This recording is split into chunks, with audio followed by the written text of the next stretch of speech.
사사기에는요, 정말 기묘하고 또 끔찍하게 어두운 이야기가 하나 있습니다. 이건 정의를 추구하는 마음이 어떻게 한 사회 전체를 거의 파멸 직전까지 몰고 갈 수 있는지를 보여주는 아주 서늘한 경고 같은 이야기예요. 자, 한번 생각해 보세요. 우리가 정의라고 믿는 그 일이 바로 우리 형제, 우리 동족을 전부 없애버릴 수도 있다면 여러분은 어떻게 하시겠어요? 이 이야기는 바로 이 아주 무서운 질문에서 시작합니다. 모든 것의 시작은 정말 끔찍한 범죄 하나 때문이었어요. 그래서 이스라엘의 다른 모든 지파들이 힘을 합쳐서 형제 지파인 베냐민에게 범인들을 내놓으라고 요구합니다. 그런데 베냐민 지파가 이걸 거부해요. 그러면서 결국 형제가 형제에게 칼을 겨누는 끔찍한 내전이 벌어지고 맙니다. 숫자만 보면 이건 뭐 게임이 안 되는 싸움이죠. 40만 명 대 고작 2만 7천 명도 안 되니까요. 그런데 말입니다. 이 베냐민 지파가 보통 내기가 아니었어요. 특히 그들 중에는 왼손잡이 정예 물매꾼이 700명이나 있었는데 이 사람들의 실력이 어느 정도였냐면 물매로 돌을 던져서 머리카락 하나도 빗나가지 않게 맞힐 수 있었다고 합니다. 정말 무시무시한 정예부대였던 거죠. 자, 그래서 이 전쟁이 어떻게 됐을까요? 이 압도적인 병력 차이에도 불구하고 승리는 결코 쉽지 않았습니다. 그리고 그 피로 얼룩진 승리 뒤에는 너무나 섣부른 맹세가 그림자처럼 따라붙고 있었죠. 전투 첫째 날 이스라엘 연합군이 공격했는데 믿어지세요?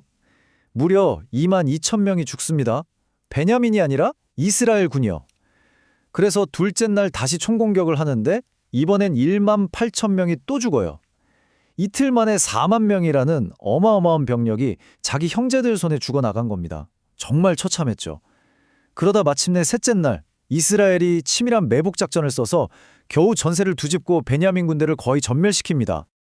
그렇게 끔찍한 대학살이 끝나고 베냐민 지파에서 살아남은 난타는 단 600명 뿐이었습니다. 이 사람들은 필사적으로 도망쳐서 광야에 있는 림몬 바위라는 곳에 숨어서 겨우 목숨을 건졌어요. 이스라엘의 12지파 중 하나가 역사 속으로 사라질 뻔한 순간이었죠. 자, 드디어 이겼습니다. 그런데 이상하죠? 승리의 함성이 아니라 싸늘한 정적이 흐릅니다. 오히려 이스라엘 전체가 거대한 공포에 휩싸여요. 이겼는데 왜 이게 곧바로 끔찍한 국가적 위기가 되었을까요? 문제는 바로 맹세였습니다. 전쟁을 시작하기 전에 너무 화가 난 나머지 섣불리 뱉던 말이 이제 부메랑이 되어서 자신들의 뒤통수를 치게 된 거죠. 그 맹세가 뭐였냐면 바로 이겁니다. 우리 중 누구도 자기 딸을 베냐민 사람에게 아내로 주지 않겠다. 여호와의 이름으로 아주 단단히 맹세해버린 거예요. 이게 당시에는 정의감에 불타던 표현이었을지 몰라도 전쟁이 끝난 지금 살아남은 베냐민 남자 600명에게는 이건 그냥 사형 선고나 마찬가지였습니다. 아내를 얻지 못하면 지파는 거기서 대가 끊기는 거니까요. 그러니까 완전 자기들이 판 덫에 자기들이 걸린 거예요.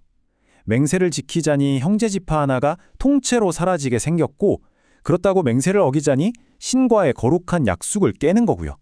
이럴 수도 저럴 수도 없는 정말 최악의 딜레마에 빠진 거죠. 그래서 이스라엘 사람들이 머리를 굴리기 시작합니다.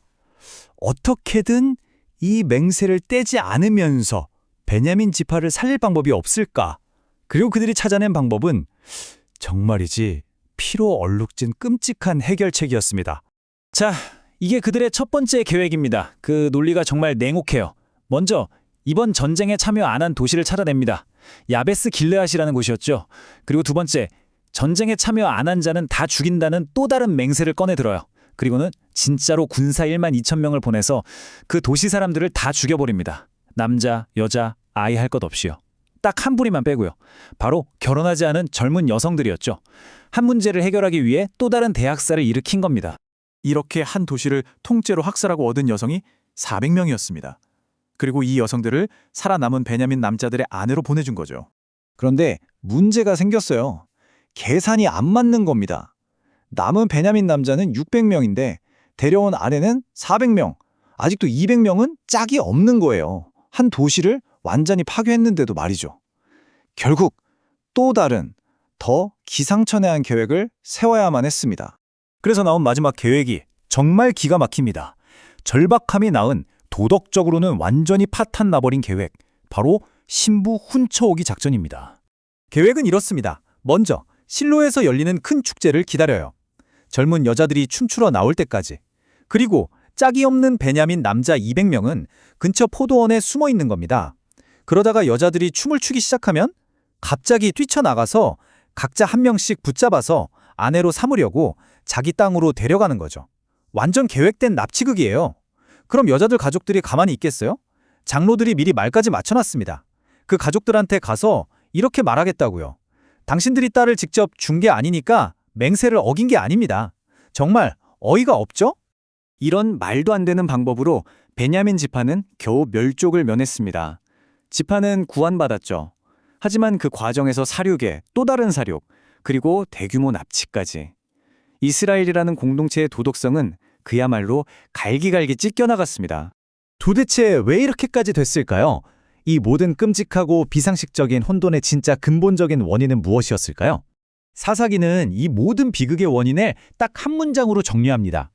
그때에 이스라엘의 왕이 없으므로 사람이 각기 자기의 소견에 옳은 대로 행하였더라.